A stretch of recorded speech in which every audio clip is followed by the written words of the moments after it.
out there, and welcome back. This is My Grocery Adventure. I am Carly Wharton, your host.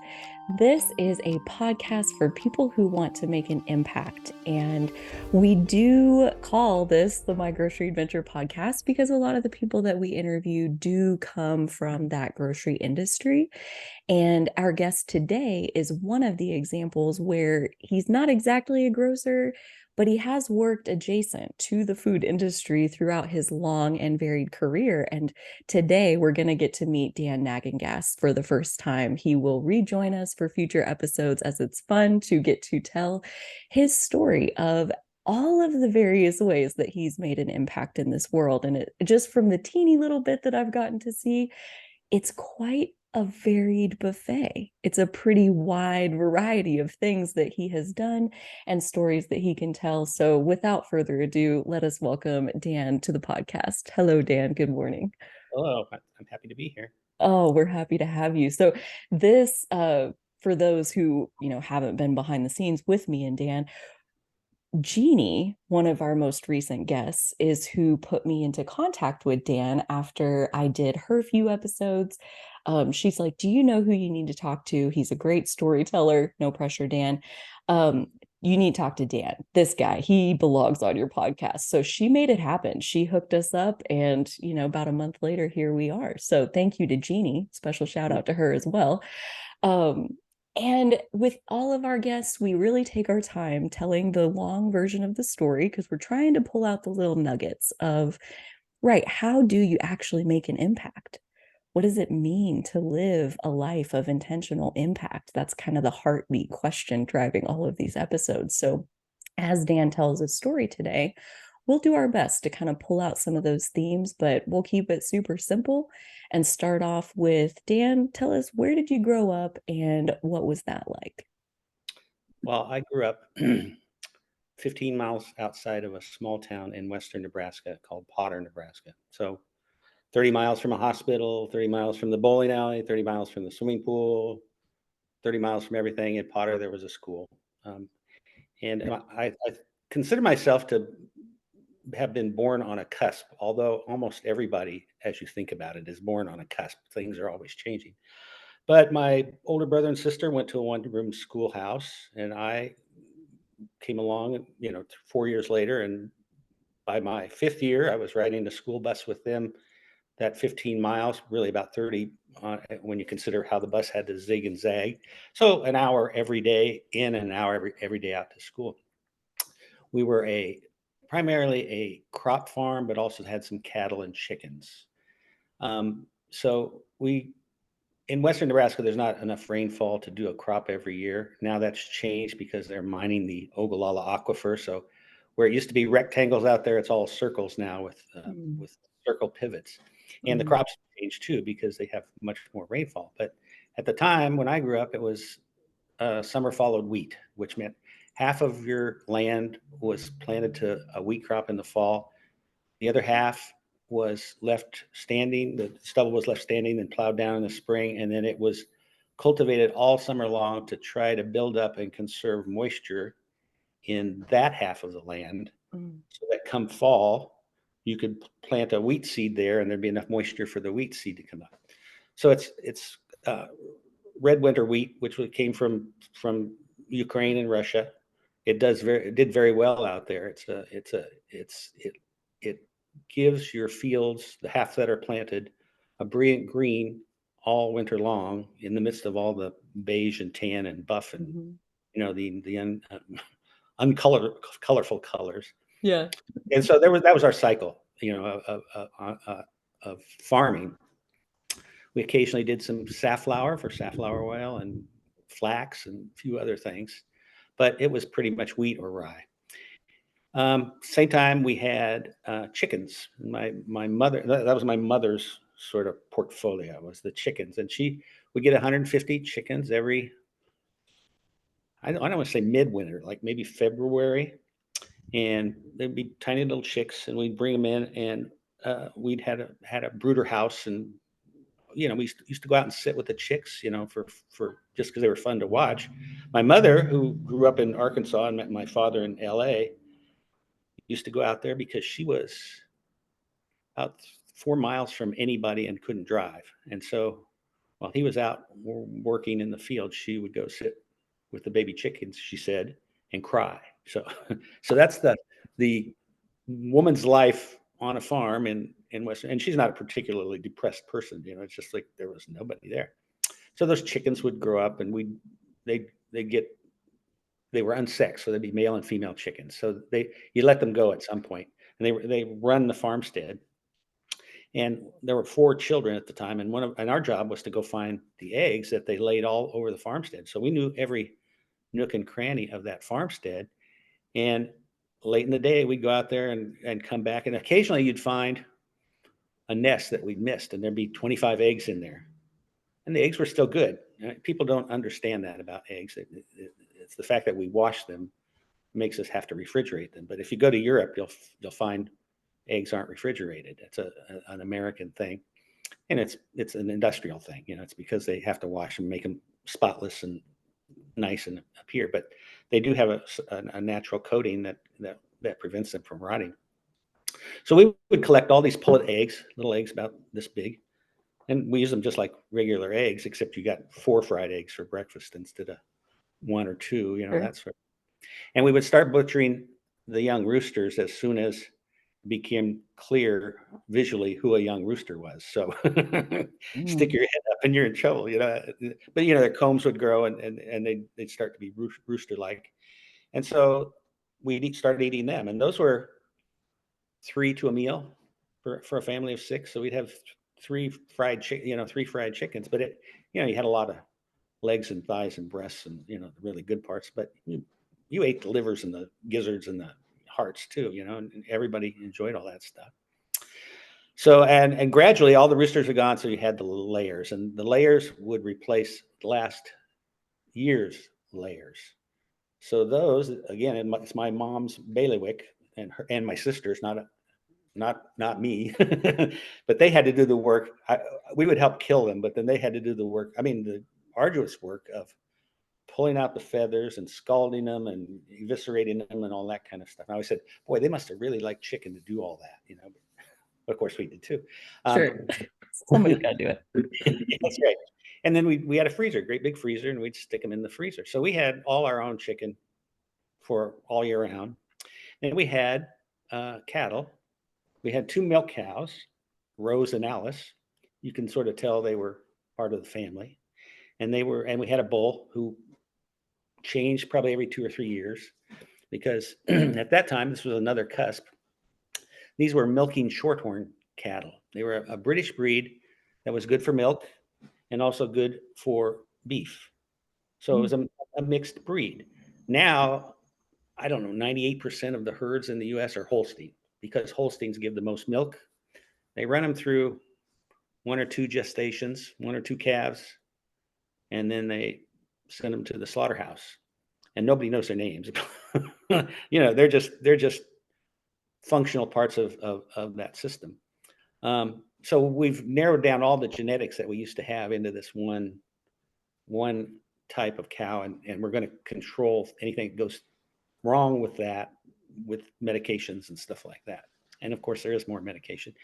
I think the dairy industry does a good job now of ensuring that there's, that there's contaminants are kept to a minimum. That if there's mastitis or something, they'll take the cow out of the rotation, and the milk doesn't get in. And same with if they have to be treated, they'll take the milk out of the rotation stuff. So we had to push for that, I believe, to get that to be a part, but that at least is there. Anyway, those 2 cows would have a calf every year because of the bull, and we'd buy a few more calves. And I recall one of the really great things about being a little kid on the farm was you could go down to those calves. They'd all be 3 foot tall. You'd be taller than them or just as tall as them, and you could put your hand up into their mouth, and they'd start sucking it. And they just keep sucking on your arm deeper and deeper. As a little kid, you're like, is this calf going to eat? And of course they wouldn't, but it's just like, it was just the strangest feeling. And, one of the weirdest things you could do, but we did that all the time. And the calves it was the salt, I think, on these sweaty little kids' bodies that Like a little snack. yeah, yeah, yeah. So, minerals for both chickens and cattle are an issue. It doesn't necessarily come through straight up oats or things like that. And so there were always mineral blocks and Yeah. mineral block for the chickens too. And they make, as they eat them, they make wild contorted figures, some of which have been sold in art galleries. Like as a sculpture. Yeah, yeah, Yeah. yeah. They are really. They look like those slot canyons in Arizona with the red rocks kind of torquing, weird, Yeah. clearly water sculptured kind of thing. So Yeah.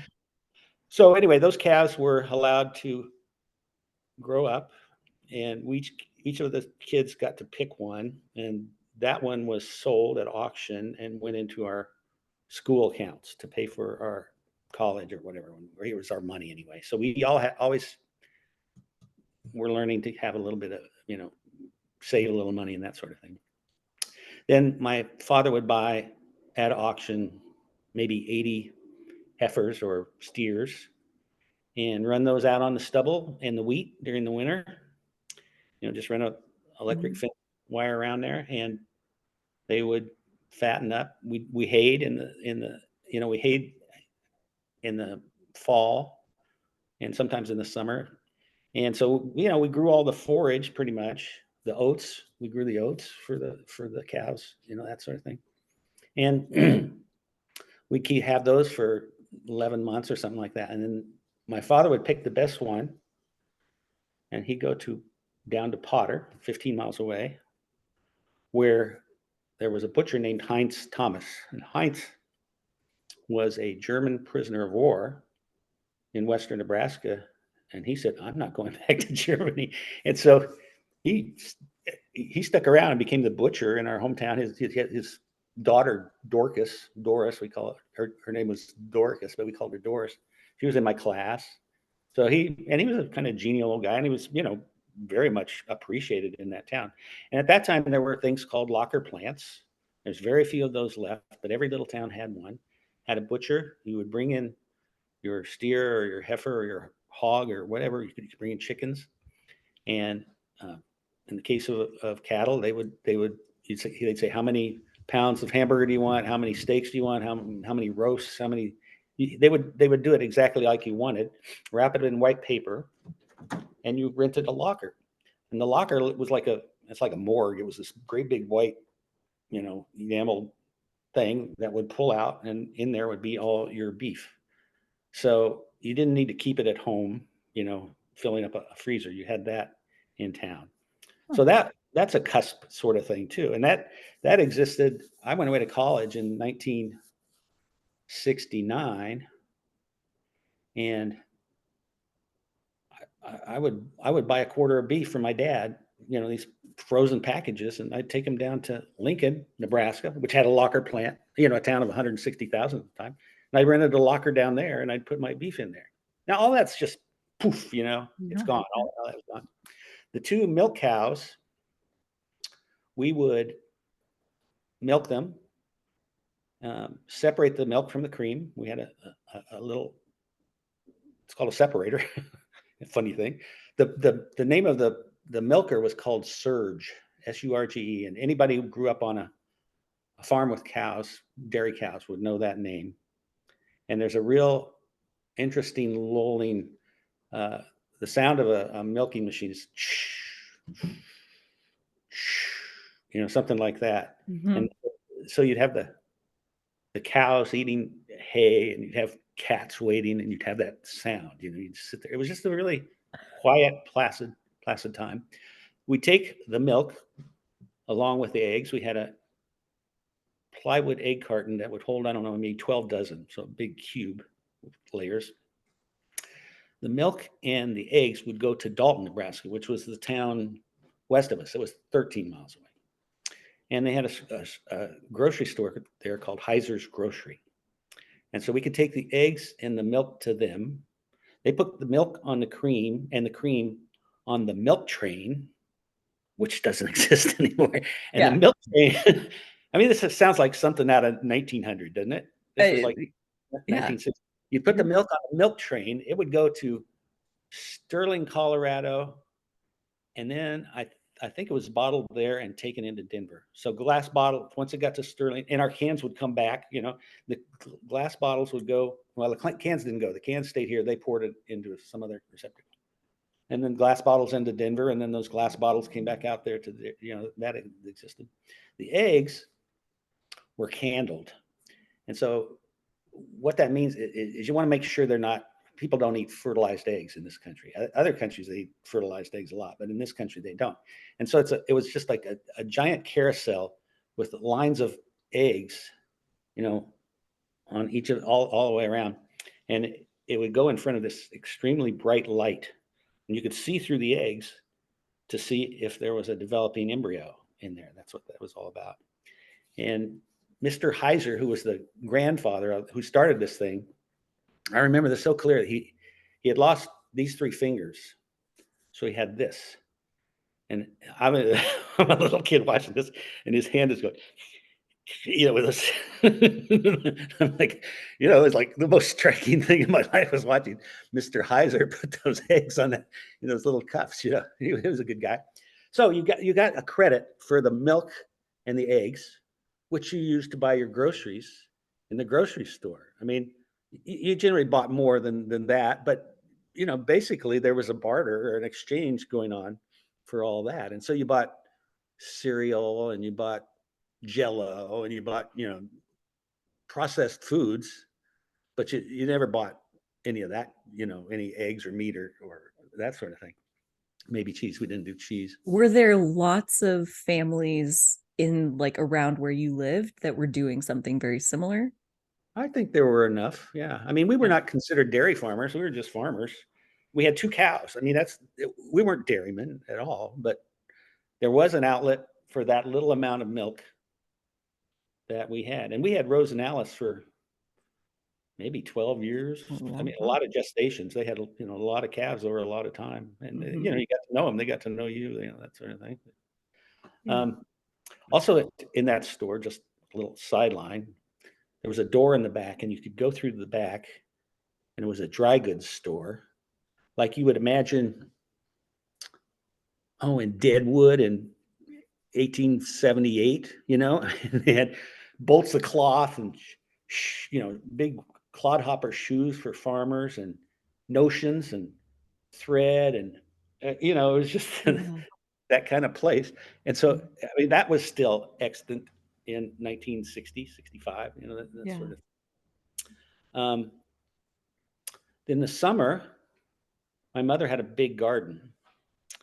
And I always said she should have written a book called Gardening with Wind because Western Nebraska is just all the time, from the Southwest to the Northeast. And so she would put wooden shingles, cedar shingles. She'd put them on each side of any plant she put out there. So to the south and west, and so every plant, got a start because it just would not make it otherwise. And she gardened a lot.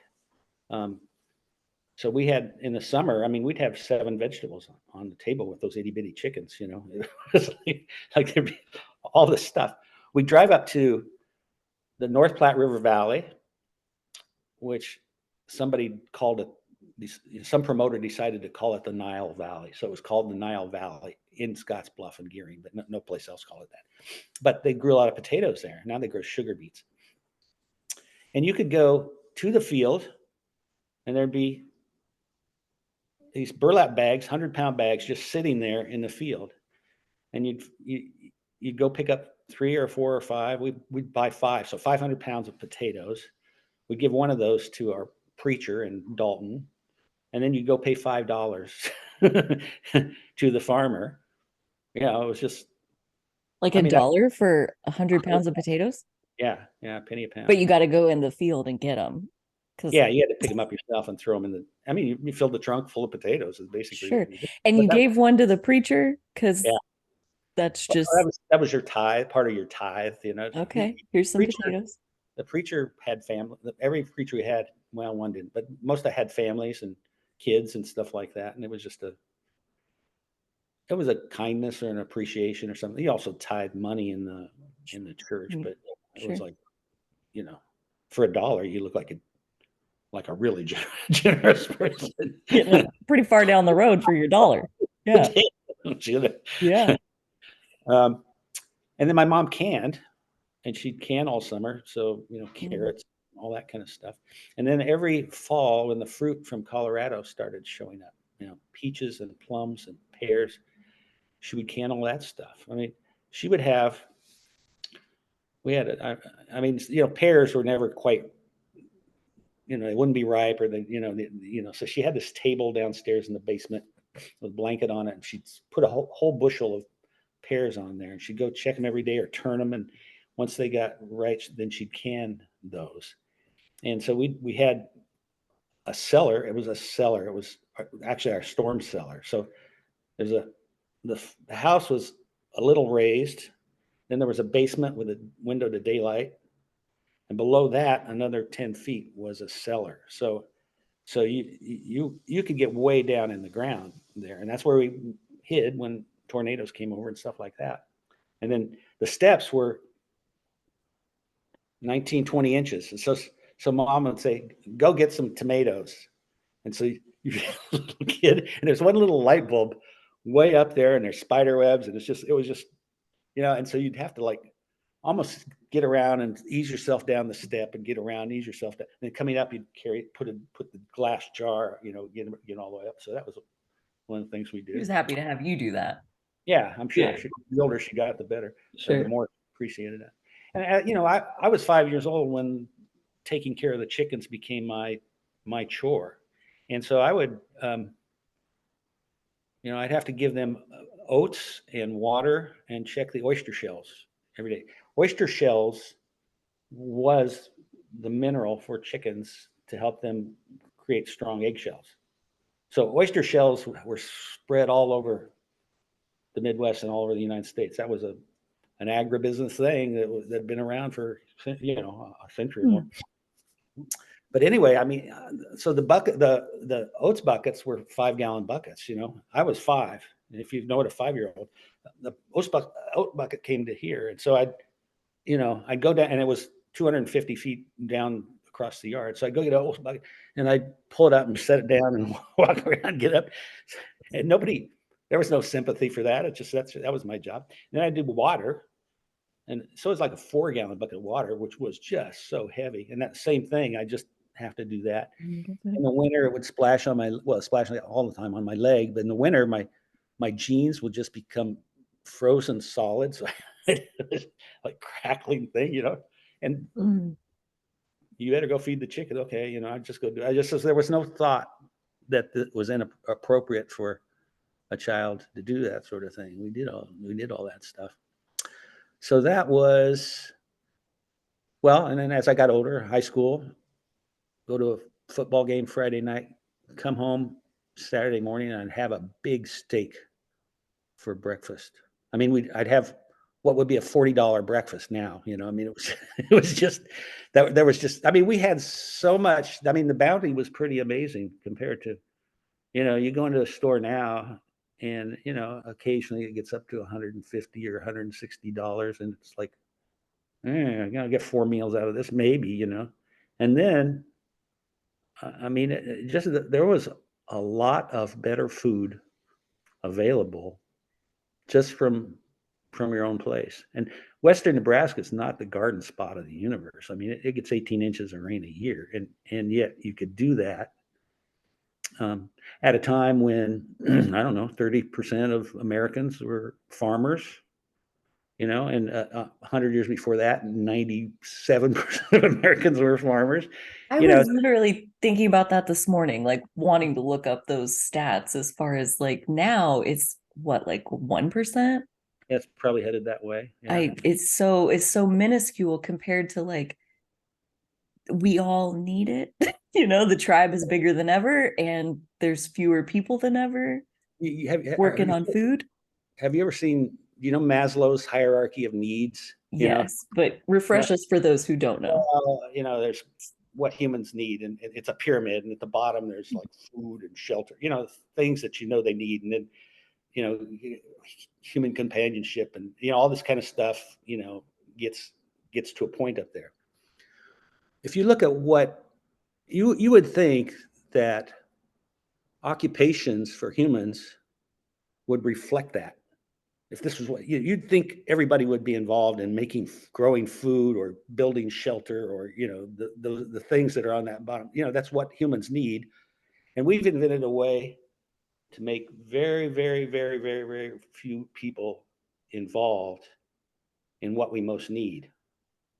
And so you sell insurance, or, or you're an influencer, or that's you're out there dancing somehow to try to find a living, and there's a lot of intergenerational strife about that. It's like, yeah, you guys had, you had all this and you had all that, but it's not really just the generations that did it. It's our system did away with all the meaningful stuff as human occupations, and gave us all this peripheral, abstract, in some ways, not real, sort of things that we can do. It's sort of, I don't wonder why there's ennui in the United States. It's just like there's just not a lot of stuff that means anything anymore. I mean, fishing used to be something that meant something, but it's just, how many influences out there do we need? It's or TikTok people. It's sort of like there's no substance in there. It's like what they get up at. What can I do today that will get a bunch of eyes to look at this, and then I'll sell advertising to that. And it's sort of Yeah. like that's not satisfying. And I don't include your blog in this at all. I think Oh, you're I don't take it like that. I yeah I think yeah there's a lot of people out there who are, like you're saying, like looking for something meaningful, hmm because the meaningful thing used to be feeding yourself. hmm And now there's so much automation and technological advancement that, I mean, what used to take you sitting out there milking your cows, I mean, now then there was a machine for that. Now there's whole machines that, like, you don't even have to hook it up. There's a robot that'll hook it up for you, like hmm taking more and more labor out of production agriculture. And there is a lot of ways where, yeah, that's great. And it's a sign of the times and it frees us up to do other things. But, I think there's a real link between free time and depression. hmm People weren't depressed 100 years ago, or not nearly as depressed, simply because they didn't have time to be. They were surviving, they were meeting their low level hierarchy of needs, they were focused on how do I put food on the table. And then once life gets to a point where it's easy enough, you got time to think about all kinds of things that, like, just really aren't your business. hmm Like, I love the saying, like, there's your business, there's the other guy's business, and there's God's business. hmm And there's a lot of people trying to mind business that's not hmm theirs because they have a lot of free time on their hands. And what we're seeing right now is, right, a lot of different people's best guess at what do you do with this much free time? hmm What do you invest it in that actually means something? hmm And that is ultimately, I think, what this podcast is even trying to answer. Like, how do you live in today's society where you do have so much free time that it's almost overwhelming how much choice you have?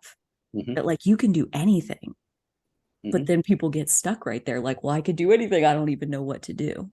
hmm So finding your way to what do you actually do when you don't have to spend all your time meeting your most basic human needs?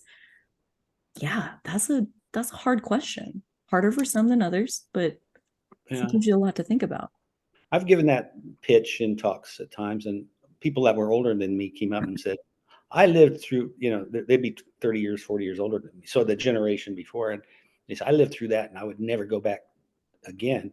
And of course, I was in a sweet spot compared to the first people out there trying to, you know, not only did they not drive, there were no cars, I mean, it was hitch up the horses to go someplace. And of course, there were Native Americans who lived out there before I mean, that land was settled in 1878. And before that, it was grass. And there was one little wet seep there that if you dug, you could find water, which meant probably people, used it during the summer. They would go out and they would be hunting out there, and and then we'd have all kinds of stone tools that I found, around there. So people used it to make a living, and to me, it sounded kind of sweet then too. That you know being out there in a little camp and eating rabbits and that kind of stuff, and would have been all right. But then Business. showing up, plowing that all down, finding out about grasshoppers and drought and all that kind of stuff and dust bowls. Mm-hmm. That was not the way to do it, and it wasn't sweet. It was pretty miserable, and a lot of people left during that time and became Californians, which was sweet, I'm sure. But I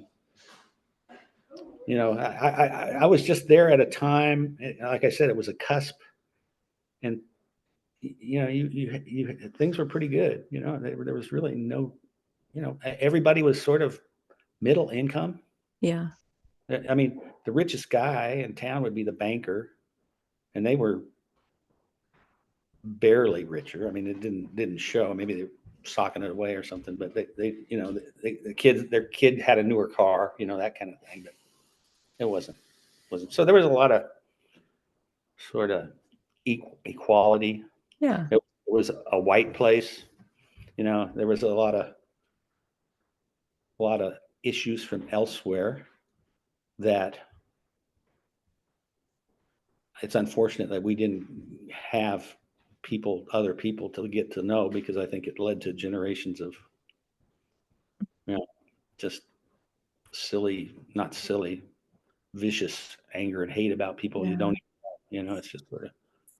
Fear of the unknown will drive people to do some really weird things. And yeah, like when you just don't know,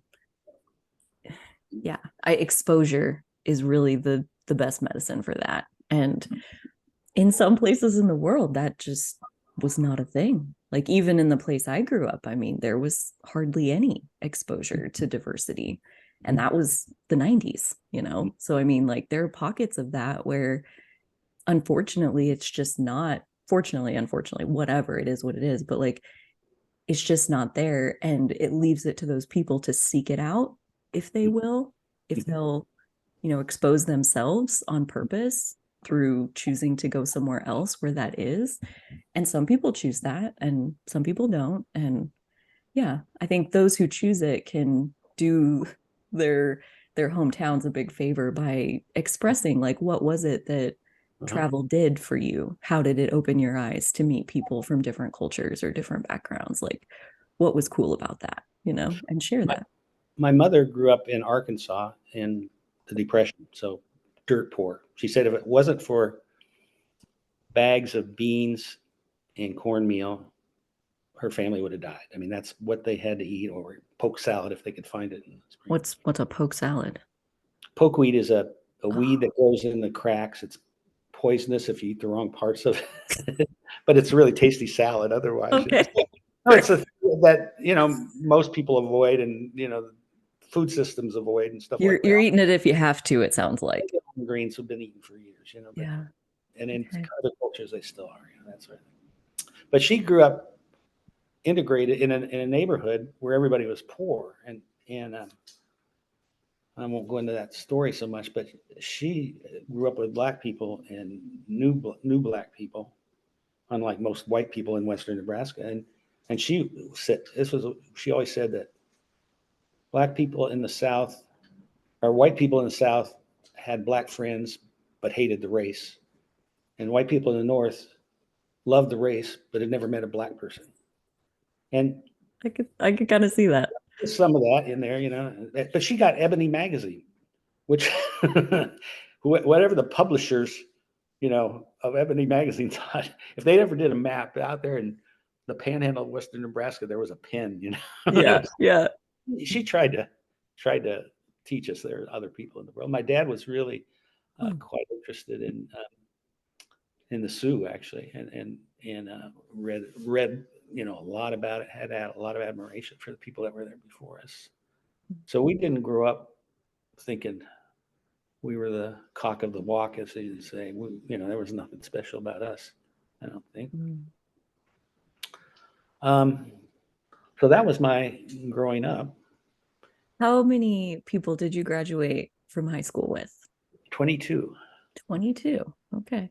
And, so the catchment for that was probably 30 by 30 miles. Okay. Wow. And only 22 Yeah, people. Yeah. all at the age. Yeah, yeah. Yeah. And same building from kindergarten through high school. All 22 are still alive, by the way. We had our 50th reunion. First time I've been back. First time I've seen most of them in 19. Our 2019 was our 50th reunion. Everybody was still alive. That's got to be rare. That is bizarre, isn't it? Yeah. I mean, Even accidents should have taken some of them. You know. it did for me. And yeah, I haven't made it near that far, but yeah, dang it. That's awesome. Got a Yeah. lot of good reminiscing, I'm sure, Yeah. back then. So, okay, so then 1969, that was when you graduated high school. Mm-hmm. Okay. And you, it sounded like your parents had the value of at least teaching you how to save your money, whether you were going to spend it on college or not. That was There was, something that they tried to do. there was never any doubt that we wouldn't go to college. All that was just there Did was they no go to college? Your no. parents? Either My one of father them? had an eighth grade education. My mother went through high school. So, and they were both bright, but my dad was born in 1909, and he was working by the time he was, He was what prob- teenager, a young teenager. he was He was probably his own little 5-year-old boy with his big bucket of water uh, trying to get it across the yard. but there were, I think, 10 or 11 kids there instead of, Yeah, so he was, so, it went from 11 to 4 to 2. And like my younger daughter says, she'll never have kids. So maybe it's going to 0. I read the other day where the demographics on China are that they're going to have about half the people in less than 100 years that they have now, down to 750 million people, because they squashed the birth rate. yeah, now they're upset about it, and they're trying to figure out how to They're make like, women. come on, guys, you can have two now. Like, thanks, I'm good, actually. Yeah, yeah. Yeah, right. There's a lot of countries in that boat where Well, those kind of statistics, I mean, they sort of give you some hope, because they all are projections out, and the other projection is here is going to be 2 degrees hotter and everything's going to go to hell.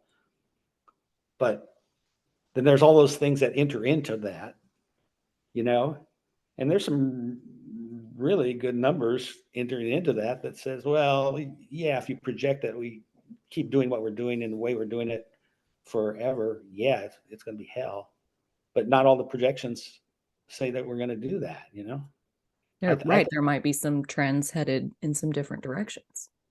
well, when you consider we had less than 2 billion people, I don't know, at the turn of the last century, and now there's approaching 9 billion people, and there's less hunger than there was. So that green evolution, love it or, there were a lot of things, and still are a lot of things really wrong with it. One is its energy consumption. I mean, it's all nitrogen fertilizer and stuff like that, but it did do something, and it did allow us to feed, better a lot of people, which of course we as humans then say, oh, well, let's have more kids then. It's sort of like you build a highway. Oh, we can drive more. It's like humans, they don't, they don't understand the idea of plateaus or sweet spots, that here's an economy that's taking care of everybody. It's run along. It's like something in humans individually or as groups makes them unhappy or discontented, I guess. And if somebody could figure out how to slap some contentment into people, I mean, people are discontented who have things and access and comforts that most of the generations for 5,000 years would have just been agog at how lovely this would be. And yet, how many people are unhappy? It's like, More than ever, yeah, I know. It's truly. really, yeah. And so, yeah, you go back to like freedom of choice, freedom of time. Like there's a catching up that I think we're doing as a population as far as like how to how to navigate this much freedom. Like Yeah. never before in the history of human civilization have we been this free, as far as we don't have to spend our time making food and creating shelters. Like that's it's not done. We're always doing it, but there's so much infrastructure there that Mhm. leaves us free. And then what do you do with it? And a lot of people are minding other people's business, aka they're fighting online about crap that doesn't matter or Yeah. whatever it is. They don't know what to do with their amount of freedom. And so it kind of comes back to the heartbeat of this podcast is like, what does it mean to live a life of intentional impact? How do you Mhm. actually take your freedom and translate it into you're helping make the world a better place? Mhm. Maybe not all at once or overnight, but little by little by little, you're doing something with your time that is at least trying to point in that direction, you know? And I Mhm. think a lot of people just spin in their freedom and don't really know what to do with themselves, kind of lack direction, lack Well, a vision of what they could be doing. there's a failure of imagination there too. I mean, not everybody, looks at a situation and goes, "Oh, that's not right. What can I do to change that?" Most people get mad at it, or move away. Well, I mean, there used to be an option for a disaffected young man to head to the gold fields. I mean, or head to the prairie. I mean, there used to be, I don't like it here. I don't like what's going on. I'm just going to move there, and suddenly I'll be a productive person, even though I'm just chasing gold in the ditch. It's like, and I may not find any. It's sort of like there were things that you could do if society wasn't ringing your bell, and they were roughly they were acceptable. It wasn't you weren't being the most responsible person in the world, but there were other responsible people right alongside you, and so yeah, you can that can rub off on you, that sort of thing. And now, I mean, the big deal in Lawrence right now is homelessness, and I would say half of them are legitimately people down on their luck, or they have mental issues, or or they were single moms, and you know, he bailed, or there's that kind of thing. And then there's a whole crowd of other people, young, generally men in their 20s and 30s and 40s, who are just that this is their occupation. This is this is what they want to do, and it's starting to cause problems. Lawrence, the little blue dot, is starting to say we can't do this anymore. It's just we just had an election last night. I haven't looked at the results, but I think city commissioners changed all that, and it's probably going to be a harder line of some sort, just because it's been such a, the homeless population in Lawrence doubled, or 50 went up 50% in 6 months, something like that. It was a really strange figure, and it's per capita, it's really high, and it's because it's tried to be, a town that was going to help people. It was trying to be a caring community, and so you're caring for some people, and then there's these other guys that go, "Oh, that's sweet," and and they move here. Lawrence doesn't. You can't get arrested for smoking a joint now. So people who want to smoke joints out in the public can do that. They just come here. Portland's got the same issue where they have no drug laws, and they're starting to get just inundated. So it's like, I think we're getting off point of your podcast. Dude, we're always on point. It's all good.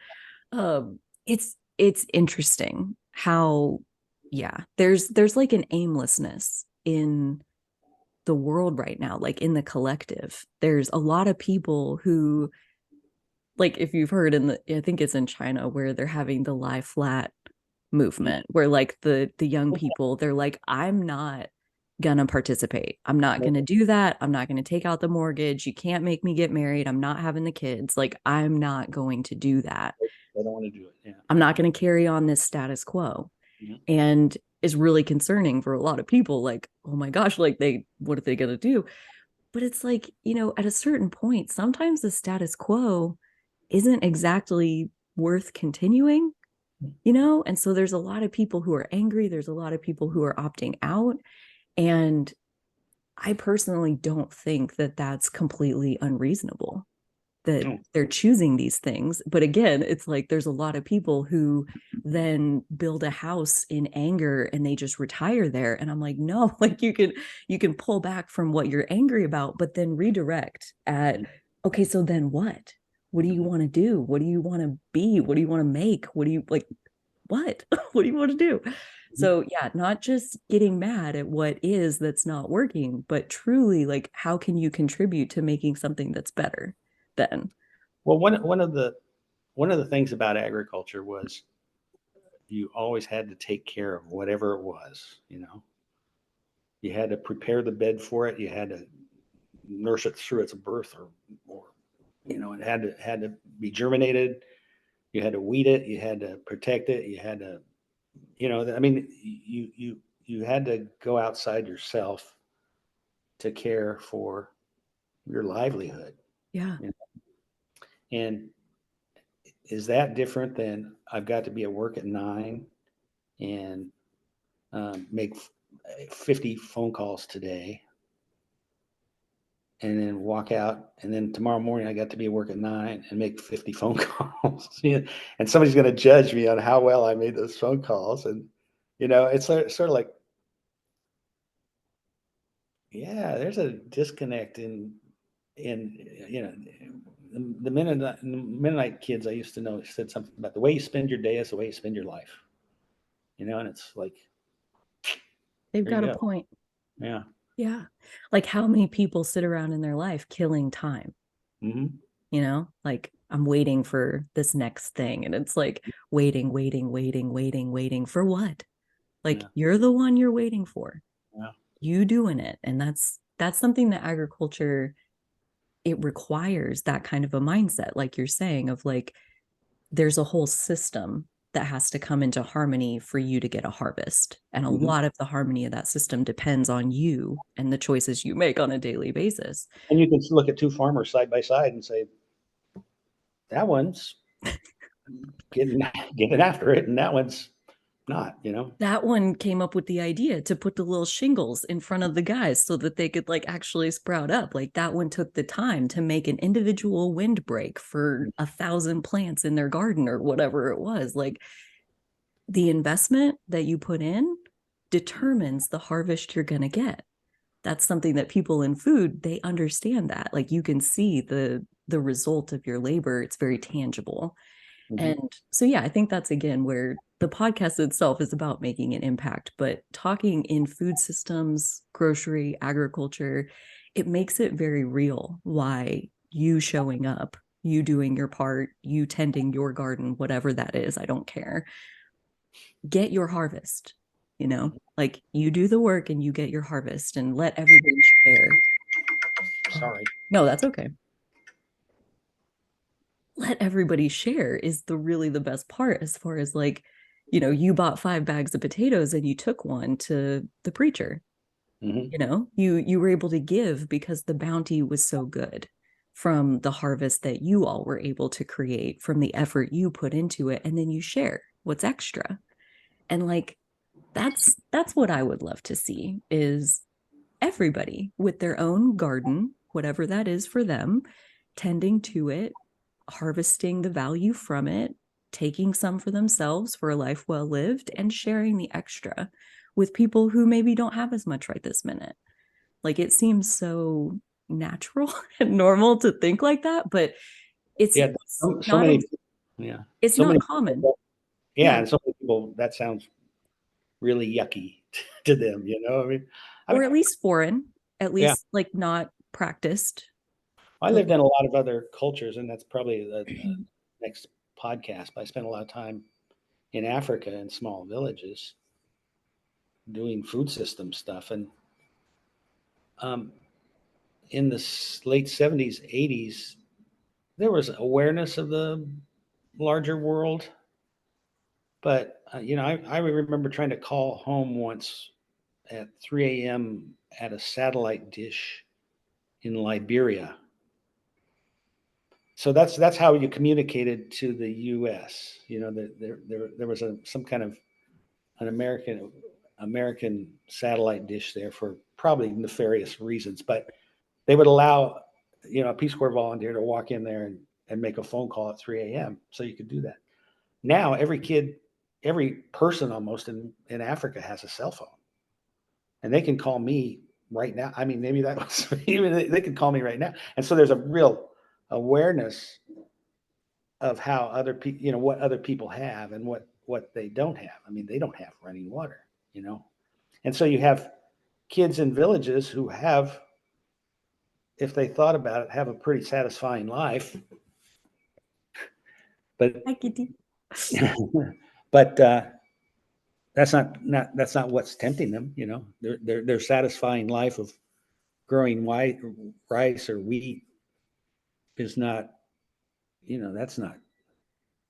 They're looking for, how do I get out of this and into that. And it's true in China too. I mean, there's that's and what that does is it gets you longer life. It gets you yeah, I mean, longevity. It gets you probably a healthier life.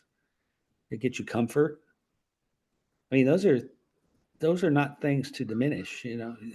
People want that and people need that. And so, you know, I was thinking this morning about, 300 years of colonialism, how,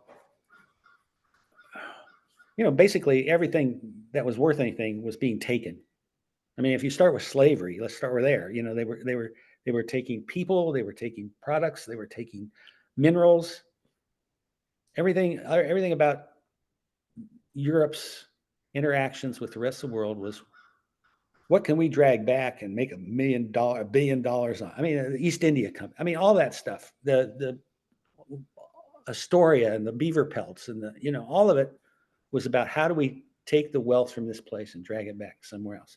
So those countries get independence in 1960, and they go, well, we'd like to have a national airline, and we'd like to have a railroad system, and we'd like to have hospitals.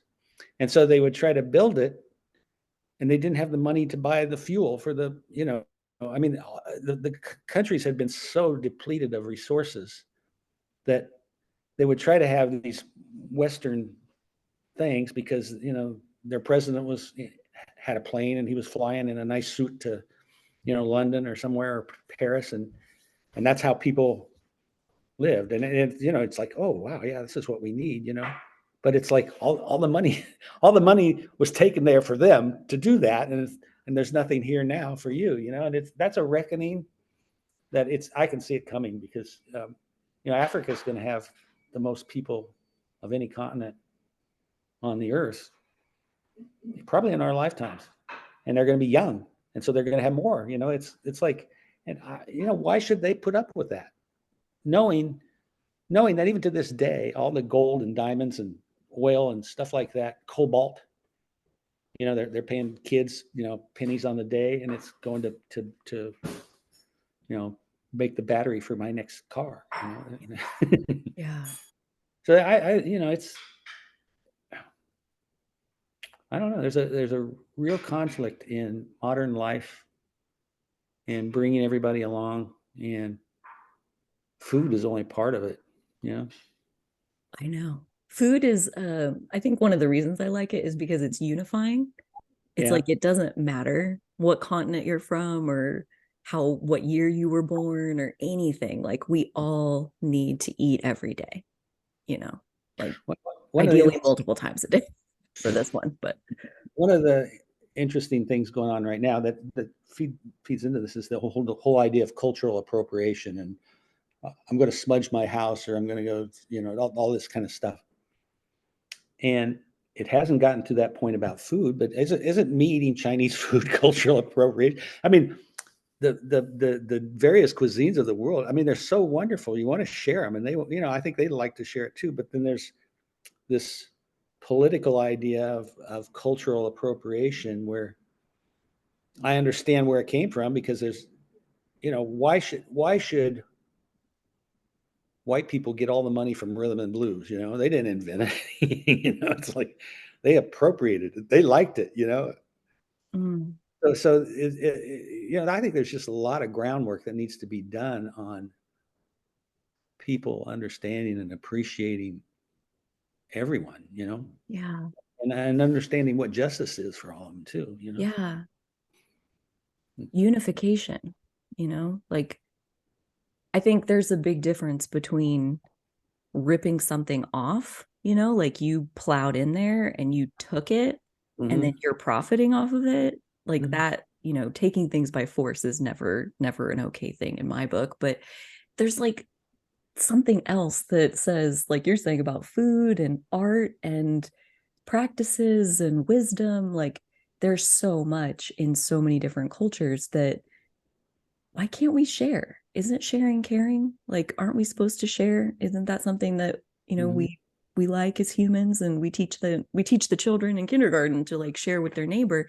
And Hmm. then when people grow up, they like get all greedy again and just keep it for themselves. Hmm. It's like I think there's a potential to open it up and realize that like there's value in every culture, and maybe the human civilization gets even stronger and better the more we share, the more we learn from each other versus trying to figure out like how are we different? How, I don't want to be like you, or you're over there and I'm over here, like you're the other. Hmm. Again, we all eat food. We all Hmm. breathe the same oxygen. Like we're just trying to have the best life we can have. Like We're all there at the bottom of Maslow's hierarchy of needs. a couple Trying days with no food and we all revert back to the same to- animal that's hungry. Like that's just all there is to it. So there's a part of me that's really comforted in the food industry as far as like it's kind of the great equalizer. Like none of us have evolved to a place where we no longer need food. And Mhm. so in that place, like there is a real human connection that I think is already there for those who want to tap into it. And then there's a lot of people who are paying attention to lots of other things. But Mhm. I don't think we got off track here at all. I loved every bit of this, and I cannot believe that that was a whole hour already. Mhm. So I think we will wrap it up there, but we will be Okay. back. We will pick it back up as far as wherever we left off, as far as I think when you go to college. Did you go to college right after high school, or was there I a went gap there? from kindergarten through law school without a break. Without a break. Okay, so yeah, we'll be picking it I back up. almost didn't miss a class. Dang, you were serious. I didn't know what I was wanted to do during any of that. So there you go. Yeah, thought you Just better pay attention, see I if go you to school. Yeah. see if they teach it one day. Maybe you'll figure it out what you're supposed to be doing. I felt very similar. Like I better learn it all because I don't really know where any of this is headed. So yeah, we'll pick it up there next time as far as going to college and law school and Africa, the Peace Corps, all of that's still coming up. And that's just your 20s. That, I mean, so we got lots to cover, and I'm super excited for how we're going to get to hear your story, and we're probably going to be doing a lot more conversations like what we did this time as far as how does it connect with current living on this planet. What is the current state of things, at least from what we can see. We're just a couple people sharing our thoughts. So Mhm.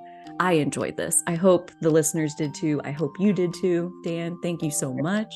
All right. It was absolutely wonderful. Let's make a date for the next one then. Yeah, That's not absolutely. okay. Absolutely. All Thank right. you so much. You bet.